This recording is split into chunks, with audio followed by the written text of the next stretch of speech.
As this government of Tinubu, have they crossed any red lines about our democracy, about the law, about the judiciary, about... they have crossed every red line, double red line. They've crossed the first red line, the second red line. What is left there is to jump over the cliff. There's no more warning. They finish amber, yellow, green, red, no more warning. It's like a car driving towards the cliff and there's a stop sign and you think they've crashed that stop sign.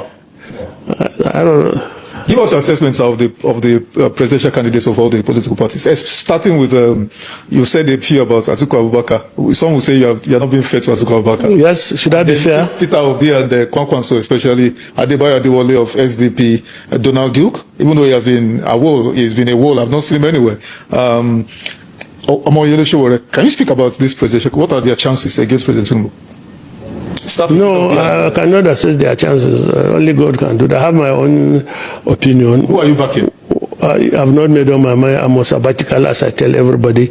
But I can tell you that, obviously, definitely, Atiku will lose. He will, and I pray he loses. I'm not the only one, and he will lose. And if it's between Bola Tinubu and Atiku, any day I will choose Bola Tinubu. So that is clear for me. Peter is my friend. Indeed, before I came here, we're supposed to have spoken, but Peter Obi, Kwankwaso, they will make a good team. For one, Peter Obi will try to be fair to everybody. Peter Obi will try to do that which is right. For the people, for everybody, and with the backing of Kwankwaso, will do well, better than this government. But true, let me tell you, if I had my way, this boy, what did you call him, SDP? Adebayo Adewale. You know, I was analyzing these people with my close friend, and Adebayo. He claims Adebayo. You know him very well? I don't know him, but I hear him, I listen to him. We've met one or two times. He has come to my office. You know, I reached the position where people want to sound mad. He has come to me, but I've listened to him on television on the basis of his speech, the way he talks. He will make an excellent president. He's youthful. He understands the economy. He understands what the society is going through. And I hope he's humble. I wouldn't know that, and I hope he's not just a typical Yoruba man like my friend. But Adebayo will make a good president, I believe. Who again did you say? Shawara is my friend. If not for people like Shawara, all Nigerians would have been in prison. I classify Shawara in the manner of Gani Fawemi. If not for people like them who put government on his toes, government will just trample over everybody. So God bless his soul. He's one of those that fights for our liberty that we are enjoying now. But Donald Duke is my friend. He didn't tell me he was contesting. He's a nice guy, you know, decent, handsome. Handsome. Yes, I don't know. He was a good governor when he was a governor, so I hope it translates. So my post-shot, my option, I can tell you now, 1, 2, 3. If I had my way, that boy, Adebayo Adewale, number 1, with 100%. Number 2, Peter Obi, Kwankwaso. Take note, I'm pairing them individually to be disaster, but I'm pairing them. So I will give them on my own scale. They will be close to like 70%, and who again? Bola 50, Atiku 0. In that order. Personal animals against us. Why do you call it personal? He wants to be my leader. I have a right to critique him, and I know him more than you do, and I know his antecedents. I know his character, personal. You know, I know it. I can say you a text I said to him in December. I'm not doing it because of. I mean, I had tried to work with him. I had tried. I stepped out my way to work with him until it wasn't possible for us to work. Let me put you on the spot. If Rotimi Amechi had clinched the ticket, compare him to all these other people. Which others? Adebayo Adewale, Bola Tinubu, Shewore. If Rotimi Amechi had won the ADC ticket, would he have remained in ADC and would you back him? Unfortunately for You were together in the Buhari government. yes, no, I know him very well. very well. Yes, we know each other. We communicate very well. We don't socialize, but we communicate very well. And well, it's just unfortunate that because of his maybe personal excessive ambition, he decides to pair with the devil. Are you being fair to Atiku, sir? Calling Atiku to the devil? He does say Atiku's name now. But who is he pairing? Why are you putting words in my mouth? I don't allow. It's a simple. I don't allow. It's a simple logical conclusion. Well, who is he pairing with? He's only pairing with one person. But I want you to Lancer. I mean, and then now he would damage his political career. First of all, now his plank was it was the turn of the South to produce the president. And along the way, anytime they asked him whether he was angling for vice president, he said he's not angling for vice president. And I was disappointed that he has joined the. I used to look at him as somebody of integrity. He's quite religious, which I appreciate. But so I had high regard of him in terms of a man who keeps his words. And my own conclusion is that his character, his disposition is one that he cannot function effectively in an Atiku environment.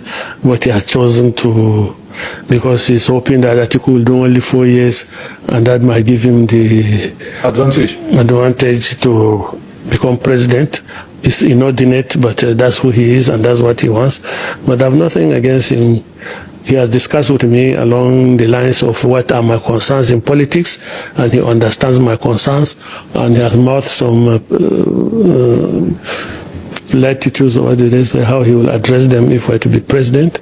And so he's somebody like that. He's energetic, and overall my assessment of him as a human being, as a person, is positive. But as a leader, I don't know. Because he's brash, he's something like that. He's another version of Wiki. Really? Almost. Polish. But better than Wiki, but if that is where he will be a Wiki. So that's what it is. But me, Adewale, but I doubt his resources and his political reach. But even if he doesn't make it, he's one of those people that we should invest in for a Nigeria of the future. And there are quite a lot of others maybe hidden in the shadows that we don't know. But if we, at the last resort in this dispensation, I'm on sabbatical, but I'm under pressure to come out of my sabbatical. If I were to come back, I would go with Peter Obi and Kwankwaso. If I were to come out, I would go with them. Okay. What is your beef? What is your grouse against Atiku, apart from? It's not personal. Let me tell you, let's start with the example. You see, there's a perception in Nigeria. You agree that the perception now nationally is that this is a Yoruba government? Yes, of course. You agree? It's a perception. And it's a perception. It is wrong. Well, yeah, you say it's wrong, but it's a perception. Of course it is. And now, at a certain level, that perception becomes a reality. Okay? I'll give you one historical advantage. When Abiola won election, the day the result was announced, taxi was free in Kaduna. You know, taxi drivers were mostly Igbos. They had these Nissan cars that they were collecting for Arishokola on higher purchase basis. So most taxi was free because every Roman on the street felt that I am now. So things like that. Forget about the fact that I worked hard for Abiola. I worked hard. You know, I'll tell you why I worked hard for Abiola. I was actually initially working for Tofa because Tofa's running mate was an economist. And as a young businessman, I felt we needed that type of person. Sylvester Ugo, that's his name, Abi. Okay, so I was working hard for them. Apart from the fact that Tofa was also a northern, but I knew he was a moron. So as I was going to work one day, I saw a big poster of them. You know this poster, the way they do posters, the presidential candidate is life size. Then you, the vice president, you are just 4x4. I looked at that poster. It sent a message to me. So if this man wins, he will not allow the vice president any meaningful role. And it's for the vice president I'm voting for him. So I changed. I said I better go with Abiola. So I started doing Abiola and did Abiola. And I was coming from Lagos. I go to do contracts in CBN and come back, UBA, and come back from Lagos. And one day I was going to work in Lagos, and I ran into anti-Fulani Hausa mob, anti-Northerner, and we escaped, left the car there. Before I came back, it was burnt. Forget the fact that I travel, I spent my money on ambulance, because the street man feels that he has been aggrieved. His brother was the next president. So another example is this. 4 years ago, Fulani people went to my farm. You know what they did? It was drizzling small, so they mounted a big umbrella and sat under it, and their cows were in my rice field, eating my rice. Green rice, just very, very beautiful to see. So when they saw my vehicle coming, they ran away. In the process, I arrested 2 and took them to police station. You know, that Buhari, it was Buhari time, not 4 years ago. And the police were given to write their statement. And they were so full of themselves, boasting that, you think we don't, this is our government, nothing will come out of this. They were saying that too. Yeah, this is our people, this is our government, you see, we will not spend the night here. I was AGF, was the government too. So they were told that the government is a full animal, the president. They were told. So police say, okay, we'll see now. What does happen? That's they are bragging at their level. Yes. They have impunity now because the Fulani man is the president. Subsequently, about 3 years ago again, Fulani entered one of my farms. I have about 7 of them, and ate up my beans. Cows like beans. Just when it is about time to harvest, they eat it up. So we arrest. And then not only did they eat it up, my security men, they tried to accost them, and they shot at him with an arrow. And there was a fracas because they started wrestling each other, and they overpowered them and carried them to the police station. Somebody from Dubai, Fulani man, started looking for who can talk to BD. Every Fulani man, they do know him. They started about 5 or 6 of them. You know, BD, please. I had your boys, police, we try to talk to the police. Police say they are your farm, and the police say you can't do anything about it. They should talk to you. They are people at that level. I look at these people. I started this beans farm in June, and it's in November, time to harvest, and they ate it up. And this is my life's where. What are you telling me? You are in Dubai enjoying, and your cows have eaten up my livelihood, and you are begging me to do what? They must pay compensation. So the people have this. I don't know what to call it now. They have this collegiate system. They talk for each other. They support each other. They defend each other, even if it is a bad something. El Rufai, your former schoolmate, has been in detention now approximately 149 days on an offense that is ordinarily bailable. But they've complicated this matter, bounced from one courthouse to the other, and all of those. Some have said he's only in prison because they want to decommission him from speaking out, using his immense political capital against President Tinubu. Do you think President Malam Nasir El-Rufai is a threat to President Tinubu's re-election in 2027? No. Is that why he's in prison? Absolutely, he is not. You think so, sir? Absolutely, he is not. But like I told you before, he's somebody like that wants to feel inflates his own self-worth. What he is, he quadruples it. What is not, he depresses it. And but his influence, of course, you see, he has enormous resources, I believe, I'm sure. Even as a professional, before he went into government, he was quite a successful quantity surveyor. I knew some big projects. So he's a man of immense resources, and he has made more as FCT minister, he has made more in 8 years as governor, and so on and so forth. He has enormous resources, and he can use to do damage. And he can use it not to do damage, he can use it to do propaganda in his own defense, like he's doing now. I mean, it's not like a simple ordinary person like me. You catch me, I don't have money to pay journalists to propaganda against. So, but you see, I don't like to comment on the justice must be done, and it must be seen to have been done justly. It doesn't matter who say, but there's life. But you see, life also has. Sometimes you get your own response from God while you're still alive for this act. The manner in which he did his governance He's only paying the... In Kaduna State, you mean? Yeah, and even everywhere. You know, he's somebody that thinks power is absolute and he can deploy it to do anything that he wants. I remember one of my friends, Abdul Kadir, who was a national vice chairman of APC Northwest. He was in disagreement with Nasiru. Nasiru just went to his house and demolished it. That house was finished. It was only painting was going on. It was on a federal government plot, which was allocated to him by federal government. He had the papers, but it was just demolished, just because Nasiru is a governor and he can demolish a house. That's practical. I know another issue that when one of the chiefs, Kufana is one of the, forgotten this chiefdom now, close to Kaduna. They invited the chief, first class chief, for a meeting on security in government house. On his way back, he was waylaid by maybe bandits now, whoever they are. They took him, killed his security man, Dogari, and took him to the bush and eventually executed him. Now, he had just left a meeting with the governor, and the state governor didn't show any sympathy.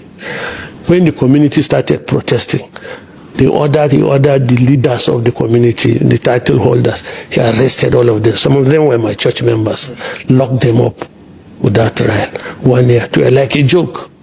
Like a joke. We tried going to this court, state court, now they own the state court. Couldn't find a sensible judge to release them. Some of them confessed that they are under orders. I think they spent 4 or 5 years. Eventually, some of them came out, heartbroken, and died. And such things Nasiru is good at doing, deploying immense power to frustrate the law and deal with you. So it's you could argue that it's only fair that he's testing his own medicine, but that is not to say government should deploy that type of authority. If Nasiru did it, it was bad. If this government is doing it, it is bad. But you cannot... I like your sense of fairness. Fantastic. Now, final question, sir. What possibilities exist for defeating President Tinubu in the forthcoming elections? Is it possible to defeat him? First of all, there's the God factor. Yes. With God, all things are possible. And second, one of the things that is happening is that Bola Tinubu, I doubt if he has the physical ability to go through a rigorous campaign, physically and other internal health issues. So I read it as if he's not ready for a contest, because that will make it help him avoid the physical campaign. So he will try other means. I know my man now. We used to be together. And surprisingly, I know quite a lot of the things they do to win election, you know. We used to operate together. My thinking now is this. The result for the 2023 election is already written. 2027 election is already written. Wow. All that is required is for the processes to exhaust themselves. There's a script being written towards... Why are you talking of script? It's not a script. Script is still theoretical now. As it has been written. Wow. The script was written 3 years ago, so it is now, the result is there, or the methodology is there, and two things. Why do you think he purchased the opposition governors? Because first of all, that has denied the opposition access to funds. All the state governors are now with him, so no opposition has access to funds to compete against him. Number two, the governors, because of the support they have from him, has encouraged them to be very cavalier in the manner in which they are spending state resources. They administer their states, I don't know. Yeah, so now it's in their interest to make sure they deliver. They deliver, and they not for themselves, because opposition will come and so they will work hard. They will do what they did in 2023, which our friend Nasiru Rufai claimed they did for him. They will do the same thing. So now look at it. If my state, Adamawa State, if Adamu Fintiri is going to deliver Adamawa by hook or crook, more by crook, and Borno is going to deliver Borno by crook, and Yobe by crook, Gombe by crook, Taraba by crook, Kaduna, Kano, Yep. all those Heavy northwest KKK states, states. the whole state, Katsina. except Bauchi. You know, the 19 states, before Abuja is the 28th. You know, by crook, they will all deliver. They will write the results. They will allow you to go to the polling unit and pretend that INEC will do some oju and announce the result that has already been handed over to them, I think, and that's the end. And now the problem would be the reaction of the people to that. And my own assessment is that every Nigerian will just remain in his house, in no one trouble. The candidates will go to the courts. The candidate will go to their courts, and sons will collect billions of naira and impoverish them further, and then that's the end.